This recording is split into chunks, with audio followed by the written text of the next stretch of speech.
Have you ever wondered what happens when you take a breath? How does oxygen reach your blood? And what if I told you there's a hidden gateway that decides whether air goes to your lungs or food goes to your stomach?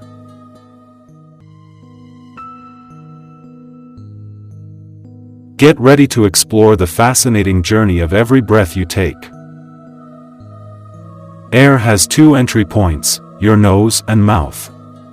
But which one is better? Your nose is like a superhero filter. It traps dust and warms the air before sending it down. Your mouth, on the other hand, lets in more air quickly but skips the filtering process. Now, let's follow the air as it takes its next important turn. Meet the epiglottis, the ultimate traffic controller. This tiny flap will close the mouth of trachea when food particles comes in. Makes sure that food goes to your stomach. And air goes to your lungs. Imagine what would happen if it failed. Thankfully, the epiglottis is always on duty, making sure air flows smoothly into the next passage, your trachea. This is your trachea, also called the windpipe, a superhighway for air. This is the main passageway for air from our throat to lungs. Trachea is about 10 to 12 centimeters long. Roughly the length of an adult's hand, and 2 centimeters wide. Trachea have a gate and a gatekeeper in front of it. In the beginning of trachea there are 2 pearly white bands of tissue in the center of your voice box. It is called vocal cord. It opens and allows air flow in and out through trachea. There is also a leaf-like flexible flap called epiglottis, positioned above the trachea, that act as a gatekeeper. When food or water comes in, epiglottis closes the opening of trachea.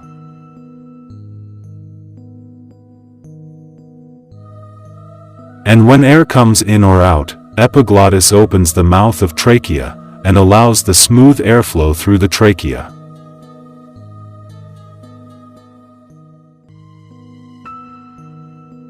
This trachea have a unique feature. These C-shaped rings of cartilage. They keep the trachea open at all times, like flexible scaffolding. And that open part at the back of the trachea is soft, so your esophagus can expand when you swallow food.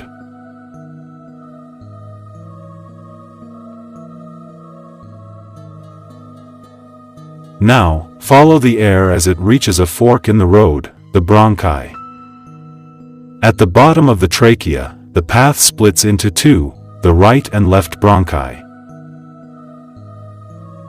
These are the first branches of your airway tree. These bronchi are also covered with rings of cartilages. Here is something fascinating. The right bronchi is shorter, more vertical, and wider, which means inhaled objects, like food particles, are more likely to get stuck here. On the other hand, the left bronchi are longer, narrower, and more horizontal. These bronchi enter each lung and branch out, again and again, like branches of a tree. It is called bronchiole. There are over 30,000 bronchioles in each lungs.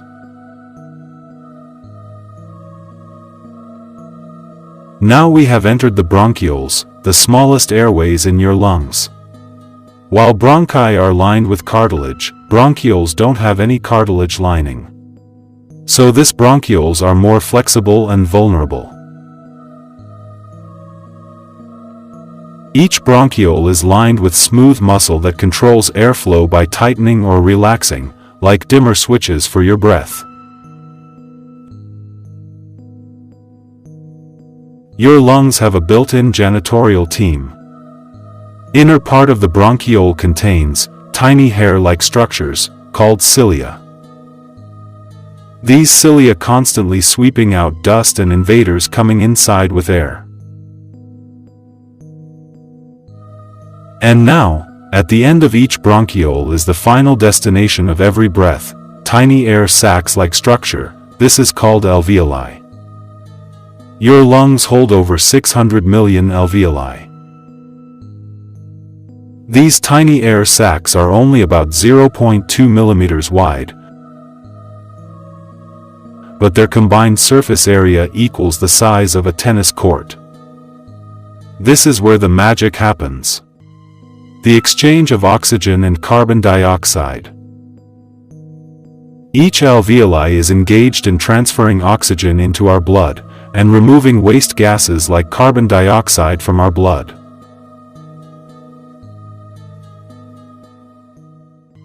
Wall of alveoli is ultra-thin. It have the thickness of only one cell. Oxygen crosses the ultra-thin wall into our blood. At the same time, carbon dioxide filtered out from the blood through this wall, and ready to be exhaled.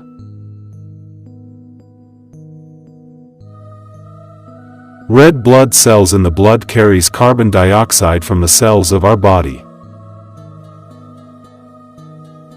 When it reaches to the alveoli, blood enters into the capillaries, their carbon dioxide released from the red blood cells, and creates space for fresh oxygen. Oxygen from alveoli enters into the capillary through thin walls of alveoli, and red blood cells carries this oxygen molecules, and distributed between cells of various organs in our body.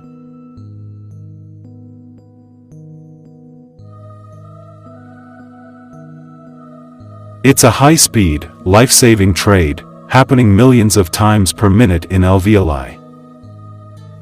Once the job is done, carbon dioxide rides the airway back. Through bronchioles it will reach bronchi, after that trachea, and at the out of our body through nose or mouth. Have you ever wondered how your lungs help you breathe every second of your life? They are not just two simple air sacs, they are highly complex structures, with different sections called lobes. But what do these lobes do? Let's take a deep journey. Your lungs are spongy, air-filled organs inside your chest. You have two lungs, but did you know they are not the same size?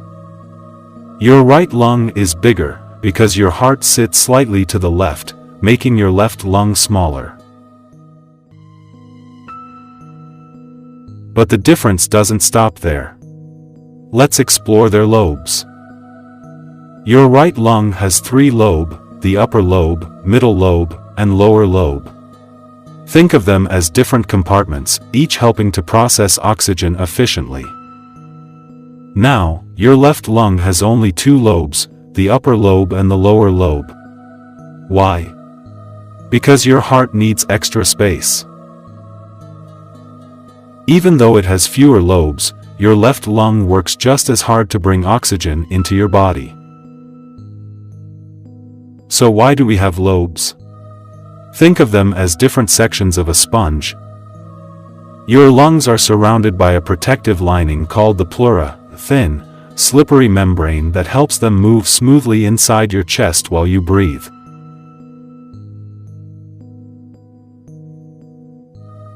Every breath you take,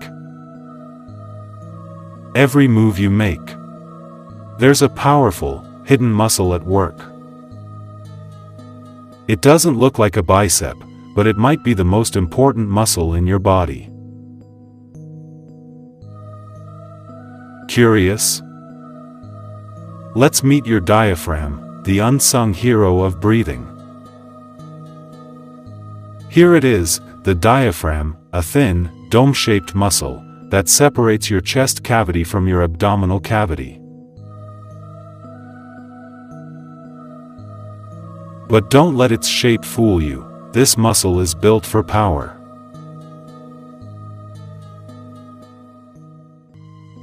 The diaphragm is located at the inferior-most aspect of the rib cage. The diaphragm acts as the floor of the thoracic cavity and the roof of the abdominal cavity. The attachments of diaphragm can be divided into peripheral and central attachments. The diaphragm has three main parts, based on where it attaches. It has three peripheral attachments. In front, diaphragm attached to the sternum. It is called the sternal part. On the sides, diaphragm attached to the lower ribs. It is called the costal part. In the back, diaphragm attached to the spine via strong ligaments, called crura. It is called the lumbar part. The muscle fibers of the diaphragm combine to form a central tendon. All these muscle fibers converge at the central tendon. Central tendon is like a flexible anchor point for the whole system. Central tendon is a non-muscular center that moves up and down as you breathe. Central tendon ascends to fuse with the inferior surface of the fibrous pericardium.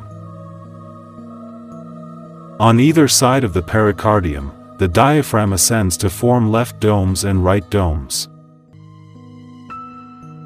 The right dome of the diaphragm lies slightly higher than the left dome. This is due to the presence of the liver. But here's something amazing: the diaphragm has three key openings to let some vital structures pass through. First one is caval hiatus. The caval hiatus opening is for the inferior vena cava. The inferior vena cava, IVC, is the largest vein in the human body. It is the major blood vessel that carries deoxygenated blood from the lower and middle body like legs, abdomen, and pelvis, back to the heart. Second one is the aortic hiatus. It's located at the level of the 10th thoracic vertebra, T10. Aortic hiatus opening is for the aorta. Aorta is the major artery carrying blood from the heart to the body. Third one is esophageal hiatus. Esophageal hiatus is an opening in the diaphragm through which the esophagus and vagus nerves pass into the abdominal cavity. These are like carefully engineered tunnels through a living ceiling. Now, let's see the diaphragm in action. When you inhale, the diaphragm contracts and flattens, pulling downward. This expands your chest cavity and creates a vacuum that helps in pulling air into your lungs. When you exhale, the diaphragm relaxes and domes upward, squeezing the air back out. You are breathing about 20,000 times every day. Breathing is not the diaphragm's only job. It also helps with sneezing, coughing, laughing, vomiting, crying, and pooping. That is right. By increasing pressure in the abdomen, the diaphragm helps you push things out when needed. When the diaphragm doesn't function properly, breathing becomes difficult. And those annoying hiccups? They're caused by involuntary diaphragm spasms.